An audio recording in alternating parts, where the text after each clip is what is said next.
So Muslims have always been stuck in a dilemma, and they've had certain ways out of it. The dilemma is that Allah is described as having body parts. He's described as having an arm, he's described as having a shin, and so on in the primary text. But he's also described as not being physical. So what do Muslims do with this? Well, I had watched an interesting debate. In fact, the debate was so juicy, one side annihilated the other side so badly that they had to do some damage control. The damage control they did was to block the chat, to hide the chat replay, to block the comments, and to ultimately strike one of the debaters for re-uploading it to his channel. It seems like they didn't want people to see this debate. And I had done an analysis on the debate some time ago, and I'm going to share it with you so you can watch it and let me know what you think. Be ready, because this debate was juicy.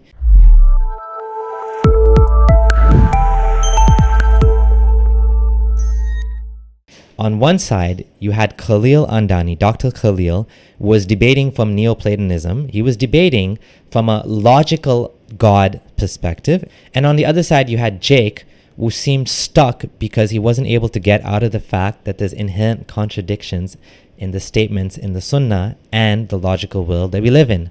Get ready, you're going to be in for a show. This is actually probably the best example of incoherence of the Salafi view, and in my opinion, of Islam in general. But again, to be fair, these guys have a different way of interpreting it. Khalil's Muslim as well, and Jawad Hashmi is Muslim as well. And so there's not just one way to interpret Islam. But if you watch this, you'll see how Khalil traps him with this question of where is Allah. Let's take a look. Okay, are you able to point me in the direction of Allah's throne? Yes, we can point to it. Alhamdulillah, just as Abdul Qadir al-Jalani stated earlier when he quoted the hadith, which you also mentioned, where the Prophet alayhi salatu wasalam approved the belief of the girl when he asked her, where is Allah subhanahu wa ta'ala? And she pointed to the heavens. So you have, if I don't know if it was obvious to everyone that's watching this, but it was obvious to me that whenever Jake answers the questions, he doesn't just answer the question, he's trying his very best to make it sound as Islamic as possible, because he knows where this is going. He knows that there's some logical issues that I'm pretty sure he knows this, right? So what he tries to do is he appeals to the Islamic, text. He's like the Islamic text and the Sunnah and the Prophet and blah, blah, blah. Like, the reason he's saying it this way, he's trying to appeal to that, the Sunnah, or whatever you want to call it, because he knows that this is problematic. But the only way to basically validate it is to go back and say, well, yeah, this is what we believe. And that's how this entire debate was. Listening to Jake was like listening to someone parrot the Islamic text. We believe and blah, blah, blah, blah. We believe this and we believe that. And the Quran says this and the Sunnah. It was like so boring, right? Anyways, let him continue. Okay, can you point where is Allah right now? Yes, we can. Yeah, can you do it with your finger? Yeah, we point up. Okay, so Allah is up. Okay, Allah. You asked about the throne. Yes, it is. Okay, is the throne below Allah? No, when did I say that? The throne is not. I'm asking you. No, the throne is not. I mean, Allah subhanahu wa ta'ala is above the throne. This is what I said. Is the throne below Allah? Yes. The throne is below Allah. I just said that, yeah. He's struggling. First, he didn't want to say the throne is below Allah. But then he said Allah is above the throne. Now he realized, oh shit, that means the throne has to be below Allah, right? Okay. Is the lowest heaven below the throne? Is the lowest heaven below the throne? Yes, it is. Yes. Okay. Yes. So do you affirm that Allah, per the hadith, descends every night to the lowest heaven? Yes, I affirm nuzul because it's mentioned in the hadith of the Prophet alayhi salatu wasalam. Okay, so then do you affirm that Allah descends from above the throne to below the throne? He never leaves the throne.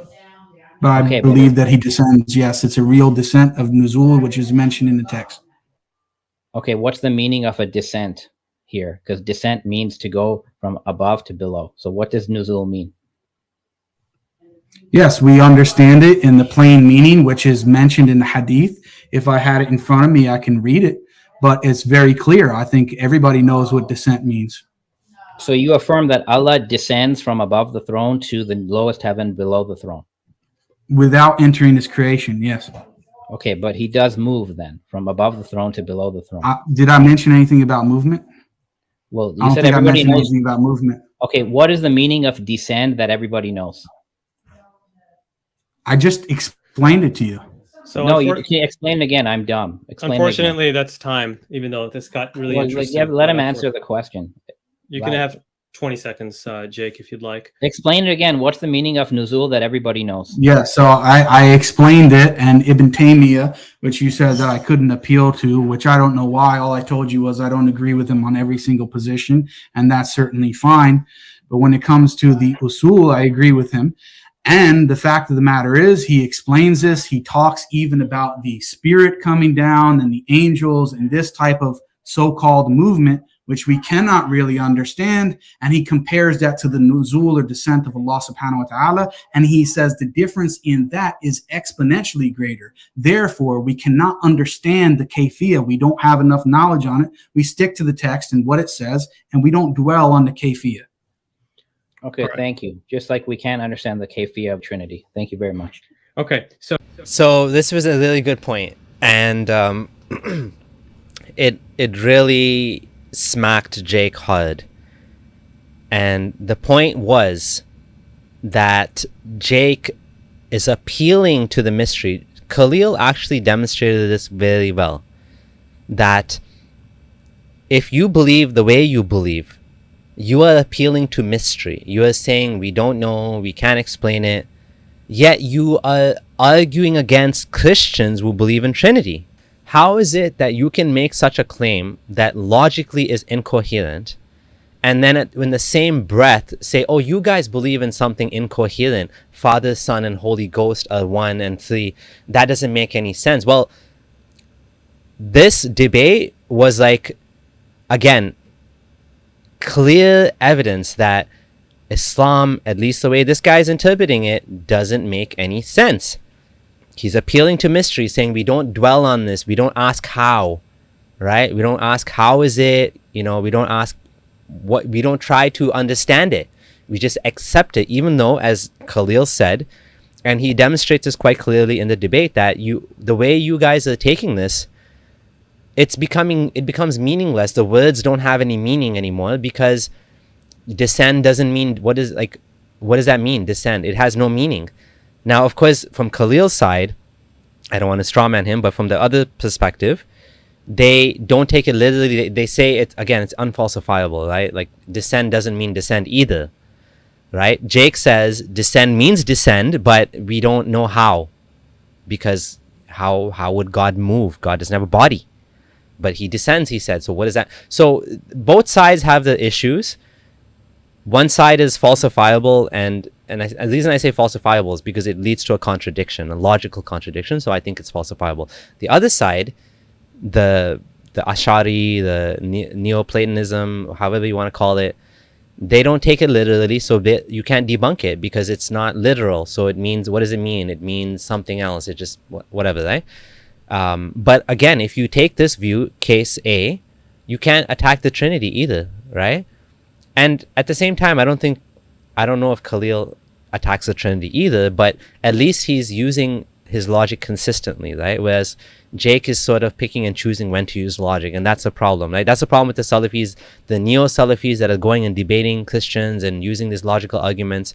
Their own views fall apart when you criticize them like that, right? And just for fun, I'm going to show you Khalil schooling Jake in the conclusion, because this was too juicy to miss. Okay, ladies and gentlemen, thank you for joining us for this debate. Thank you, Jake. It was a very entertaining debate. I was quite entertained by everything you shared. So let me just state at the outset why I did this debate. I don't plan to be a career debater like you. So I'm sure you'll have plenty more debates, and you can, really get some practice on defending your creed, because God knows you need it.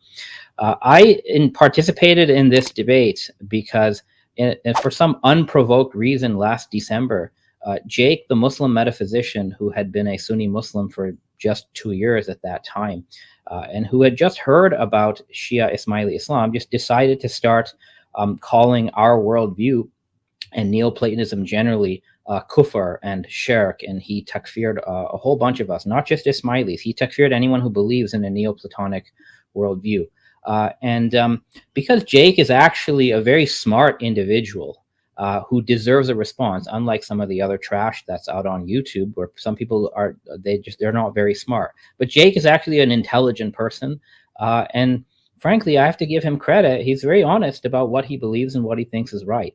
So because of Jake's capabilities, his intellect, and his honesty, I made an exception to my policy of not debating, and I decided to debate him.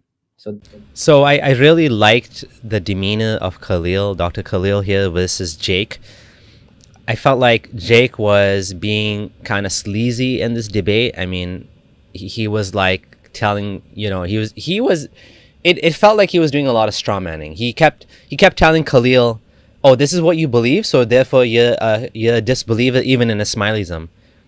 And he kept saying, this is your personal views, and Dr. Khalil was saying, well, we're debating a specific topic here, and he was respectable. I don't feel like the two are not the same. Like, here he's actually praising Jake. Jake would never praise Khalil, and would never give him that gentleman response that he's giving him here.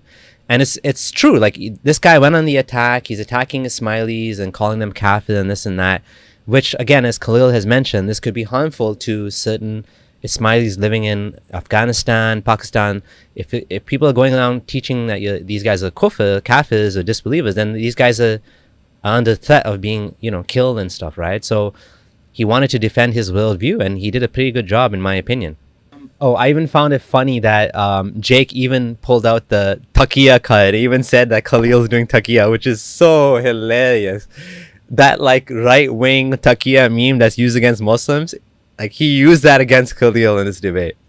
If an intelligent person is going to make comments about the worldview I hold, then I need to ensure that there is a correction due when appropriate.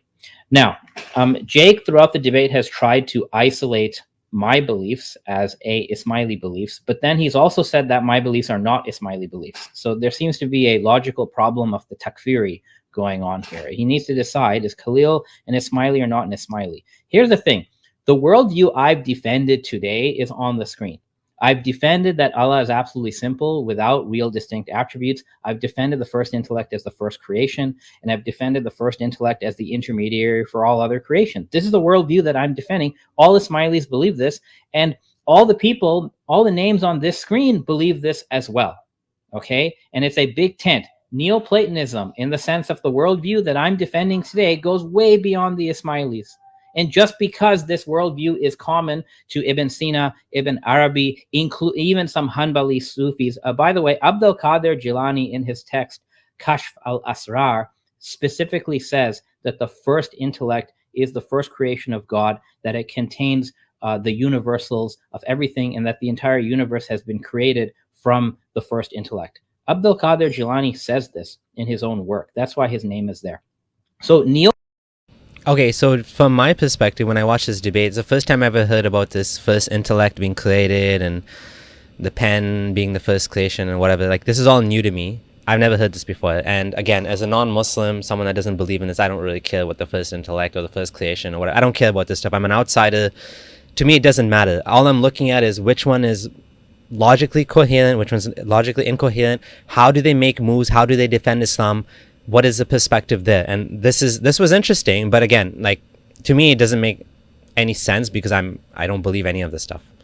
Platonism or hikmah is a big tent. This is not just an Ismaili phenomenon, and this is a common polemical tactic to people who espouse certain Salafi takfiri ideology. What they try to do is they try to isolate minority communities and make it seem that nobody believes in their worldview except them. And it's quite the opposite here. the Neoplatonic worldview is quite vast. So this is what I was aiming to defend, the entire Neoplatonic worldview.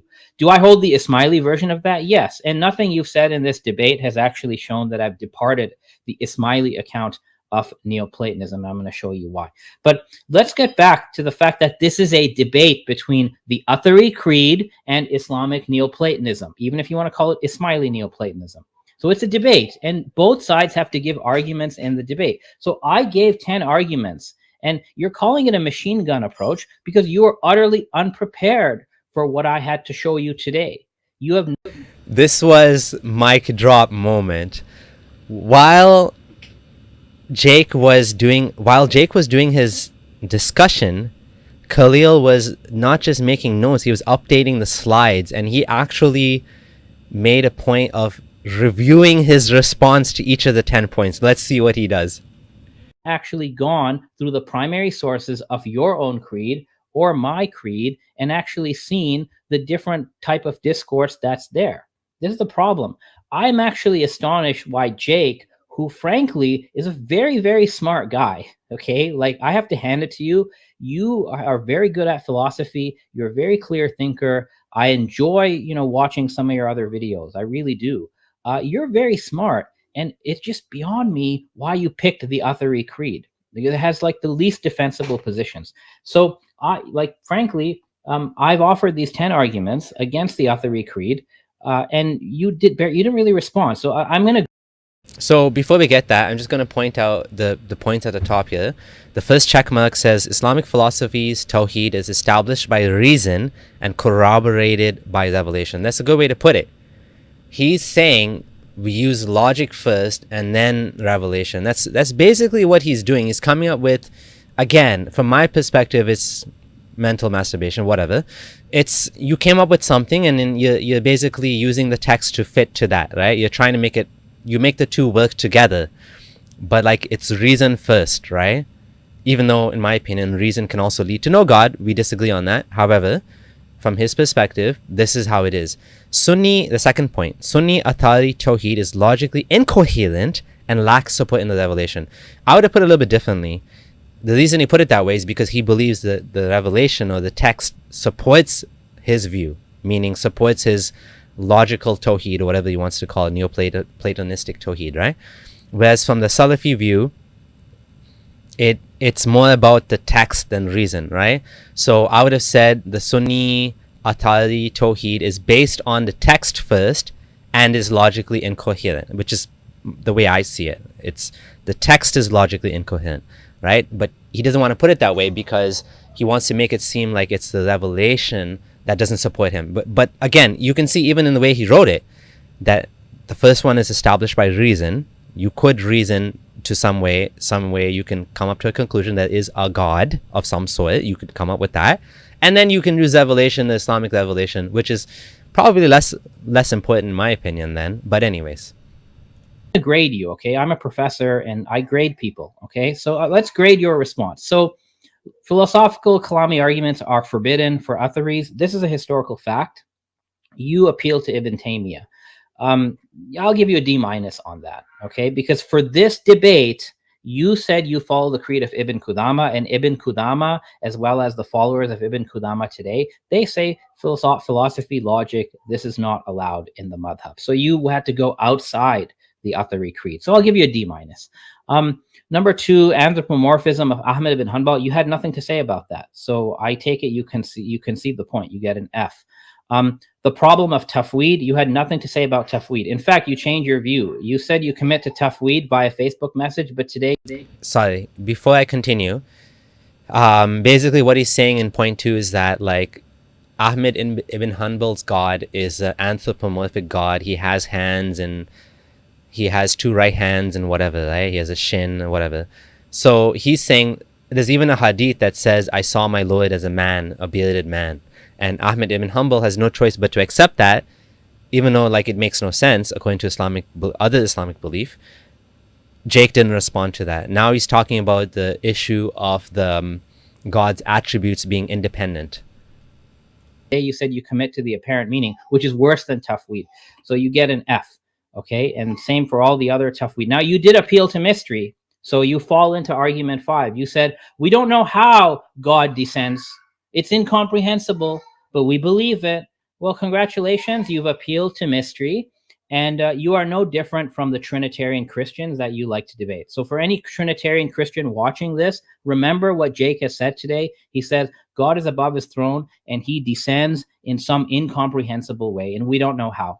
Okay, so now every Christian can say God is 3 persons, 1 essence, and we don't know how. The actual positive arguments I gave, you had like nothing to say about these arguments, so I'm giving you Fs on most of them. You did try to answer number 8. I'll give you a D- for trying. I like giving participation marks as well. But really, everything was an F.